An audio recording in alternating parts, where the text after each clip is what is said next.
तट पर बैठ करके हरिराम व्यास जी ने जब ये पद गाया, पद विश्राम होते ही नेत्र बंद किए, नेत्र खोल के देखा तो श्री यमुना जी से कबीर दास जी प्रकट हो गए। कबीर दास जी के परायण के कम से कम 200-300 वर्ष बाद हरिराम व्यास जी हुए और श्री हरिराम व्यास जी ने पुनः कबीर दास जी को प्रकट कर दिया। कबीर दास जी जब प्रकट हुए तो हरिराम व्यास जी ने चरणों में प्रणाम किया, बोले मुझे क्षमा कर दो, मेरे से अपराध हो गया, मैंने आपकी भक्ति पर प्रश्न चिन्ह उठाया जिसके कारण मेरे चित्त से ठाकुर जी चले गए। बंधुओं, कोई भी अपराध आपसे बन जाए सब क्षमा कर देंगे ठाकुर जी। आपसे सेवा में अपराध बनता है, क्षमा कर देंगे। आपसे तीर्थ में अपराध बनता है, क्षमा कर देंगे। आपसे धाम में अपराध बनता है, क्षमा कर देंगे। आप किसी से ऊंची आवाज में बोल जाते हो, क्षमा कर देंगे। किसी पर दया नहीं करते, क्षमा कर देंगे। लेकिन कहीं आपने अगर भगवान के भक्तों का अगर अपराध किया तो ठाकुर जी क्षमा नहीं करते। और भक्त अपराध कैसे होता है? किसी की भक्ति देख करके आपने उसका मजाक उड़ाया, बने घूमते हैं भक्त, पाखंडी से लगते हैं, बस हो गया भक्त अपराध। आपने उसको रोका टोका, ये भी भक्त अपराध है। आपने किसी 4 लोगों के बीच में जाके उसकी बुराई की, ये भी भक्त अपराध है। और इतना ही नहीं, आपने ना रोका टोका ना किसी से बोला, मन में सोच लिया। ये जो व्यास जी कथा सुनाने आए थे ना, ये ऐसे ही हैं, ज्यादा विशेष नहीं है, ये भी भक्त अपराध। मनसा वाचा कर्मणा, तीनों प्रकार से आप भक्त अपराध करते हैं। हमारे बारे में तो यही सोचना, ये ऐसे ही है। हम अपने लिए नहीं बोल रहे हैं, हम आपसे एक बात बता रहे हैं। ये भक्त अपराध आपने किया, आप अपनी भक्ति में उसी दिन से गिरावट की ओर चलने लग जाओगे। आपकी भक्ति क्षीण होने लगेगी। फिर भक्ति में गिरावट में सबसे पहले क्या आता है? सेवा में आलस। सेवा करने जाना, अरे यार अभी नहीं कर रहे, हम नहीं कर रहे, तुम कर दो, देख लो, तुम ही देख लो, ठीक है, चंदन घिसो लगाओ, हम देख लेंगे, दर्शन कर लेंगे, तुम ही कर दो। ये भक्त अपराध का पहला स्वरूप है। भक्त अपराध जब आपसे हो जाता है तो सेवा में आलस्य आने लगता है। भक्त अपराध जब आपसे बन जाता है तो तिलकधारी, शिखाधारी, धोतीधारी, उनको प्रणाम करने में संकोच आने लगता है। ये भक्त अपराध लगने के बाद ऐसी स्थिति बन जाती है। फिर तीसरा, भक्त तो भक्त, भगवान को भी दंडोत करने में फिर शर्म आने लगती है। अब ठीक है, ये ऐसी यही प्रणाम ठीक है, कहाँ लेटो झुको, लेट के प्रणाम करो फिर उठो, इतनी ताकत नहीं बची अब में। हाँ, शरीर से कोई व्यक्ति दुर्बल है उसके लिए बात नहीं, पर शरीर से हिष्ट पुष्ट तब भी प्रणाम करने में आलस आ रहा है। और चौथा भक्त अपराध जब आपको लगता है तब क्या होता है? प्रसाद के प्रति अवहेलना। अच्छा नहीं बना है, मंदिर में जो लड्डू बनता है, भोग बनता है, इसमें सुख नहीं मिल रहा है, अच्छा नहीं है, स्वाद नहीं है, ये भक्त अपराध से होता है। फिर ग्रंथों की अवहेलना, बोले सारे ग्रंथ किसी और ने लिख दिए, इनसे कोई भगवत प्राप्ति आदि नहीं होती। ये सारे भक्त अपराध करने के बाद में मन की स्थितियां बनने लगती हैं। इसलिए भैया वैष्णव अपराध मत करना। वैष्णवों से ठाकुर जी बहुत प्रीति करते हैं, बहुत ज्यादा प्रीति करते हैं। ठाकुर जी को इतने प्रिय लगते हैं वैष्णव। एक श्रीनाथ जी के परम भक्त हुए श्री त्रिपुरदास जी महाराज, क्या नाम था? त्रिपुरदास। एक राजा के यहां मंत्री पद पर थे, तो इनको जितना भी वेतन मिलता था उस वेतन से खूब सारा धन निकाल करके श्रीनाथ जी की पोशाक की सेवा करते थे। बंधुओं, आज भी हमारे श्रीनाथ जी, श्रीजी बाबा, उनकी पोशाक में जो गोटे लगते हैं ना, वो असली सोने चांदी के लगते हैं आज भी। इसलिए ठाकुर जी की पोशाक हर किसी को नहीं दी जाती।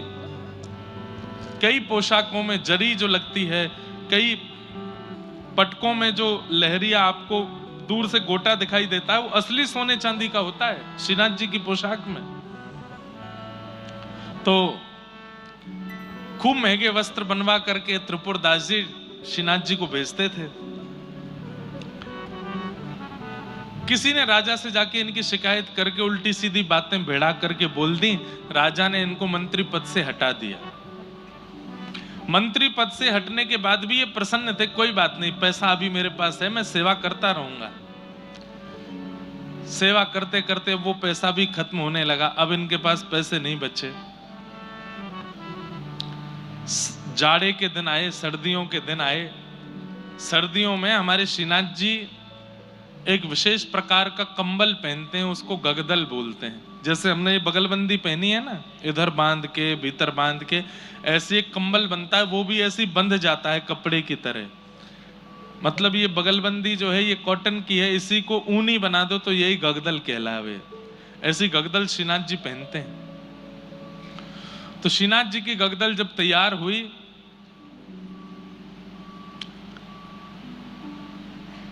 ठाकुर जी को धारण जब कराई गई, तो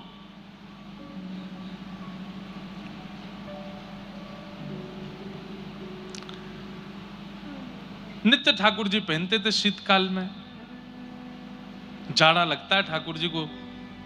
हमारे गिरधर लाल जी अभी चेन्नई आ गए, नहीं तो अभी वृंदावन में होते तो इनके आगे सिगड़ी रखी होती, गगदल पहनी हुई होती, शमामा का हेना का इत्र लगा हुआ होता।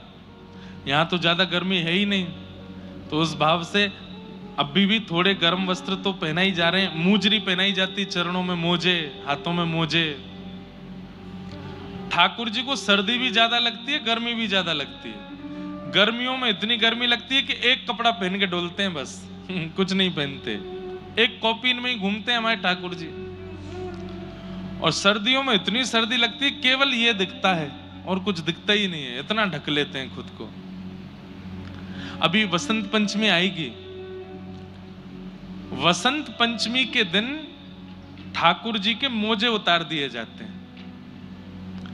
तो एक बार मैंने किन्हीं आचार्य चरण से पूछा कि आज वसंत पंचमी है, उतनी सर्दी है, अभी कोहरा पड़ रहा है बाहर, आज ठाकुर जी के मोजे क्यों उतार दिए?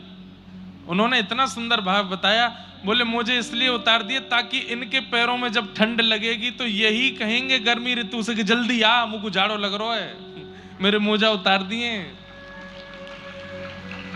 इसलिए वसंत पंचमी के दिन ठाकुर जी के वस्त्र थोड़े थोड़े हल्के कर दिए जाते हैं, मतलब गर्म कपड़े थोड़े कम कर देते हैं, ताकि ठाकुर जी को नेक सा जाड़ा लगे तो ठाकुर जी ही ऋतुओं को बुला के कहेंगे अब मुंह पे सहना है रही है भैया, जल्दी करो, दूसरे वस्त्र पहनाओ। तो गगदल श्रीनाथ जी पहनते हैं।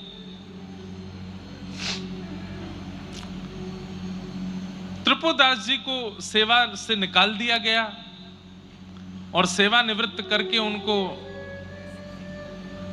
घर में छोड़ दिया। तो धीरे धीरे पैसे खत्म हो गए। बढ़िया साटन के कपड़े, बढ़िया ऊनी कपड़े तो धन से आते हैं, अब इतना धन है उन पे है नहीं। तो उन्होंने मन में विचार किया कि श्रीनाथ जी कपड़े की क्वालिटी नहीं देखते, वो तो भक्त का भाव देखते हैं। तो 1-2 रुपया का ही कपड़ा, जो सामान्य सा कपड़ा था, उसमें रुई भी नहीं थी, वो ऊनी भी नहीं था, केवल मेरा नियम पूरा हो जाए कि कपड़े भेजने हैं मुझे, तो एक सामान्य सा कपड़ा, टेरिकोट का बिल्कुल सस्ता मद्दा सा कपड़ा लेकर के, और बोले श्री जी बाबा मुझ पर ज्यादा धन बचे नहीं है, पर मुझे रोज नियम तो पूरा करना है, तो मैं कपड़ा भिजवा दे रहा हूं, आप इसको किसी भी रूप में स्वीकार करना। अब पुजारी जी के पास तो बहुत सारे सामान लेके आते हैं लोग, घी है, तेल है, लड्डू है, मेवा है, सब है। अब जो अच्छा अच्छा होता है पुजारी जी भीतर धर लेते हैं, जो ऐसे ही होते हैं वो सब में बंटवा देते हैं। तो पुजारी जी ने सारे सामान अच्छे अच्छे इधर उधर किए, और वो सामान्य सा कपड़ा था टेरिकोट का, उसको ऐसे कर दिया, बोले इसको ऐसे रखो, कहीं पोंछा वोछा में काम आ जाएगा।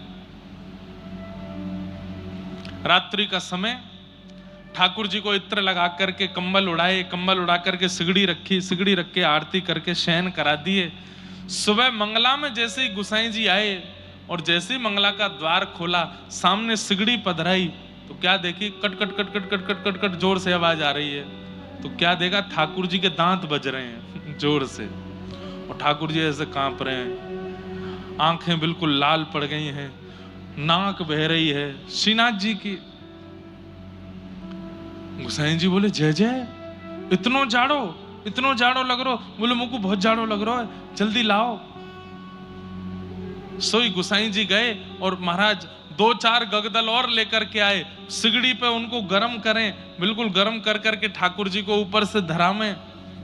4-5 गगदल धरा दी, तब भी ठाकुर जी की कटकाहट बंद नहीं हो, ठिठरना बंद नहीं हो। पैरन की मालिश करी, हाथन की मालिश करी, खूब घी लगाया, खूब ठाकुर जी को इत्र लगाया, ठाकुर जी की कटकटाहट बंद नहीं हो। बोले सिगड़ी बढ़ाओ, 2-4 सिगड़ियां लगा दी महाराज। वहां सेवा करने वाले जो सेवायत थे उनके पसीने छूट गए, इतना गर्म हो गया गर्भगृह, लेकिन ठाकुर जी की कटकटाहट बंद नहीं हो रही है। ठाकुर जी तो cut cut cut cut cut के, ओ जाड़ो, ठंड लग रही है, जल्दी करो। गोसाई जी बोले क्या करूं? तब गोसाई जी समझ गए और उन्होंने सेवकों को बुलाया। बोले सुनो, कल भक्तों के द्वारा भेजी गई सामग्रियों में क्या क्या आया था? बोले बादाम आए थे, किशमिश आई थी, काजू आए थे। वो कपड़ों में बताओ? बोले कपड़ों में एक बढ़िया गगदल आई थी, एक मोजे आए थे, ऐसे आए थे, ये आए थे, वो आए थे। बोले एक बड़ा सामान्य सा साटर, उसका क्या बोलते हैं, टेरिकॉट का एक कपड़ा भी था, वो भी था। बोले वो कहाँ है, वो वाला कपड़ा कहाँ है? वो बोलो वो तो हमने ऐसी धर दिया कहीं, वो तो बिल्कुल ठाकुर जी के प्रयोग का भी नहीं है। बोले उसी को लेके आओ। सेवक सब बोले ये कैसे, वो उस कपड़े से क्या होगा? बोले लेके तो आओ। कपड़ा लेकर के आए, छोटा सा कपड़ा। त्रिपुरदास जी ने केवल नियम पूरा किया, वस्त्र देने का छोटा सा कपड़ा भिजवाया था। गोसाई जी बोले ठाकुर जी की गगदल उतारो, ये 5-6 गगदल पहनाई, सब उतारो। बोले जय जय बहुत जोर से ठिठर रहे हैं, आप कह रहे हो उतारो। बोले उतारो तो। 5-6 गगदल उतार दी। ठाकुर जी और जोर से कड़कने लगे। इतने में ही गोसाई जी ने वो सामान्य सा वस्त्र उसको ले जाकर के जैसे ही चरणों में धरा, धीरे धीरे धीरे ठाकुर जी की सारी सर्दी दूर रह गई। ठाकुर जी बोले अरे भैया मुझको तो बहुत जोर से गर्मी लग रही है, इन्हें हटाओ, ये सामने सिगड़ी धरी है, इन्हें बाहर निकालो, मेरे कपड़ा ने उतारो, अब मुझको गर्मी लग रही है बहुत जोर से। गोसाई जी के नेत्र सजल हो गए। जय हो नाथ, आपकी जय हो।